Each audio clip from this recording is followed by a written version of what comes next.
ભરૂચમાં વસતા દાઉદી વોહરા સમાજના લોકો દ્વારા ઉત્સાહભેર રમઝાન ઈદના પર્વની ઉજવણી કરવામાં આવી। મોટી સંખ્યામાં લોકો જોડાયા। પવિત્ર રમઝાન માસમાં દાઉદી વોહરા સમાજના લોકો દ્વારા 1 માસ સુધી રોજા રાખી ઇબાદત કરવામાં આવી હતી। ભરૂચ કોટ પારસીવાડ વિસ્તારમાં વસતા દાઉદી વોહરા સમાજના લોકોએ મસ્જિદમાં રમઝાન ઈદની વિશેષ નમાઝ અદા કરી એકબીજાને રમઝાન ઈદની શુભેચ્છાઓ પાઠવી। નાના ભૂલકાઓએ તેઓના વિસ્તારમાં લાગેલા મેળામાં ઈદના દિવસને ઉલ્લાસ સાથે ઉજવ્યો। સાથે જ દૂધ, સેવૈયા આરોગી એકબીજાને મુબારકબાદી આપી। આ પ્રસંગે સામાજિક કાર્યકર મોઝમભાઈએ ખુશી વ્યક્ત કરતા જણાવ્યું કે દાઉદી વોહરા સમાજ રસૂલલ્લાહ તાલાઓ શરીફના ફરમાન મુજબ ઈદ ઉજવીએ છીએ। આગામી દિવસમાં મુસ્લિમ સમાજની ઈદ આવશે તે માટે તેમણે તમામ મુસ્લિમ બિરાદરોને શુભકામના પાઠવી।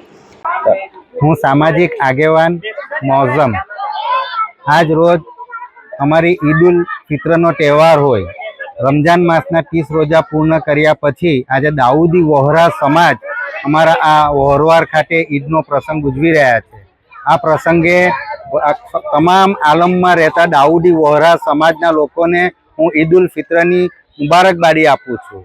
સાથે સાથે આપના માધ્યમથી એકાદ બે દિવસમાં આવતી મુસ્લિમ સમાજની ઈદને ધ્યાનમાં રાખી સમગ્ર મુસ્લિમ સમાજ અને દરેક ભારતવાસીઓને હું ઈદની મુબારકબાદી પાઠવું છું અને અમારા ભારત દેશમાં શાંતિ, અમન અને સુખ રહે તેવી શુભેચ્છા પાઠવું છું।